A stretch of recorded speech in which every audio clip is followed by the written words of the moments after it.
Hey guys, this is Jon from Pencilish Animation, one of the animators here, and today I'm working on a little social media animation that I'm doing for Bjorn the Unicorn, one of the shows at Pencilish.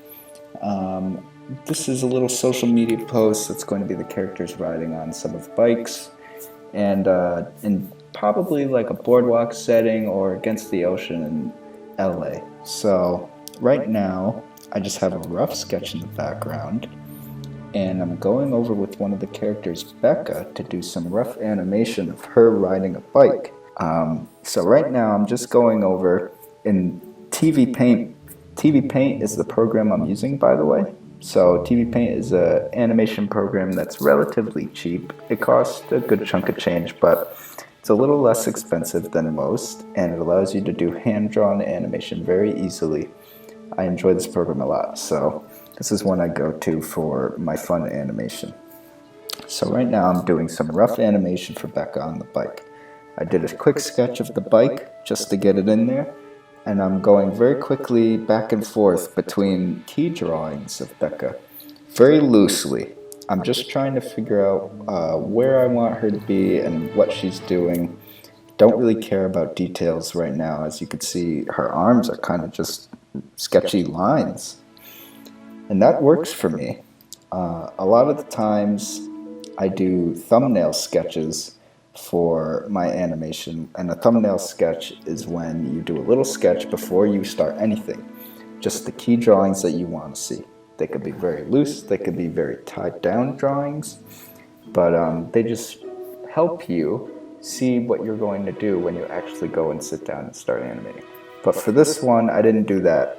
I just went straight ahead and right into it, and that's called straight ahead animation. So I'm kind of flying blind here. And this is the first time I've animated a character riding a bike, so it's very bold that I'm sharing this with all of you because it could go poorly in the end. And in the end, by the way, I slowed down the video so you could see the animation in real time, so you can see the final product. But right now, I'm just going back and forth, trying to figure out what's working and what's not working with Becca here. Trying to make sure her legs are doing the right thing, and her hair and her body. When you ride a bike, obviously your legs bend and extend, so your body has to come up and down a little bit. And with that, your head comes up and the whole body comes up. So you have to make sure that you are working with the laws of gravity, because those cannot be argued.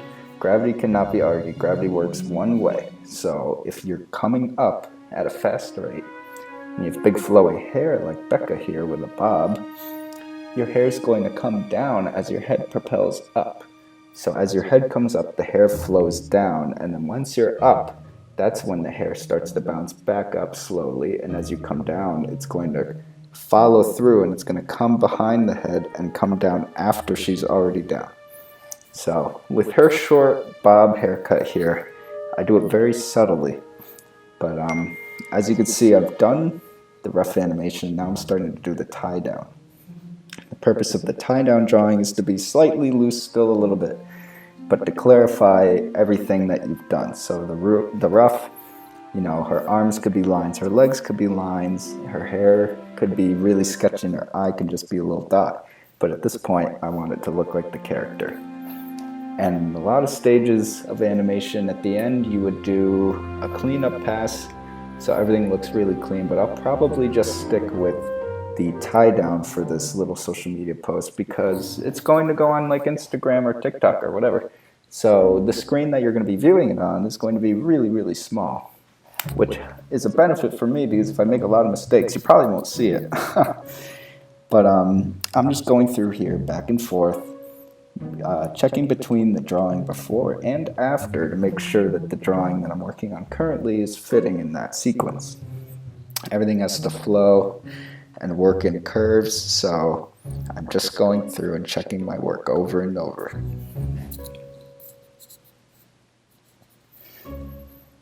And the green and orange lines that are behind the black lines, those are the program's use of a light table. So it's actually showing me the drawings before and after. The green is the before drawing.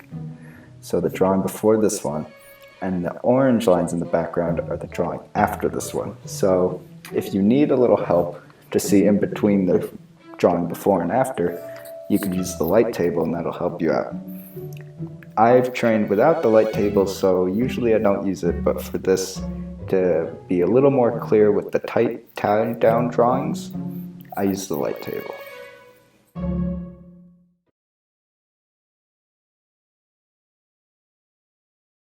As you can see on the left, I'm putting in my timing charts. So usually those are for if someone else is working on the project. If you're the animator, you don't always need to write down the timing chart because you kind of know what it's doing already. But since I'm the only one working on it, I wrote it down anyway, just to kind of show my timing so everyone can see.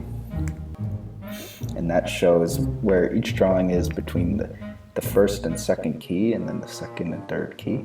There's drawings in between those. So now it looks like I've taken a break and decided that I want to work on the wheels. So I've used the ellipse tool so the computer can make a nice perfect circle for me because I don't want to do that. And now I'm going back to Becca to finish her up, changing up my timing charts. It's okay to make mistakes, by the way. One thing that I always think is funny is when people are drawing, they start off and they do really, really tight drawings and they have to be perfect on the first drawing. When I'm animating, I make mistakes every single time. My timing charts, I always erase and restart.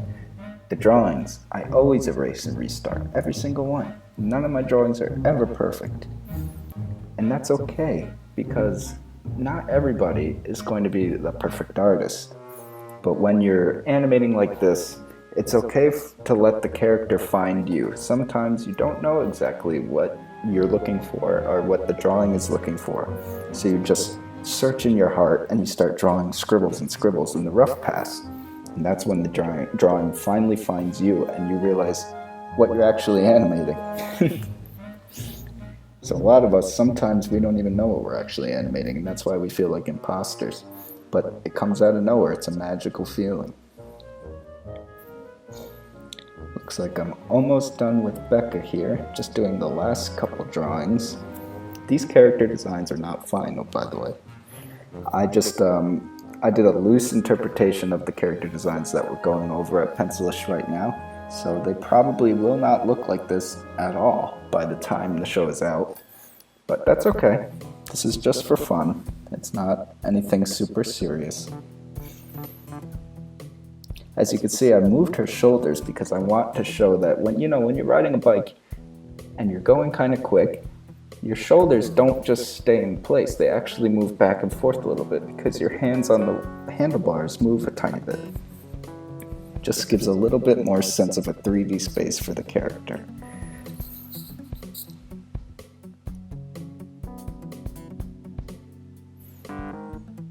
Adding in the final touches here. Now I'm erasing details so it doesn't look like her shirt is coming through her arm. We don't want that. Now I've decided to add big spokes on the wheels. I like big spokes.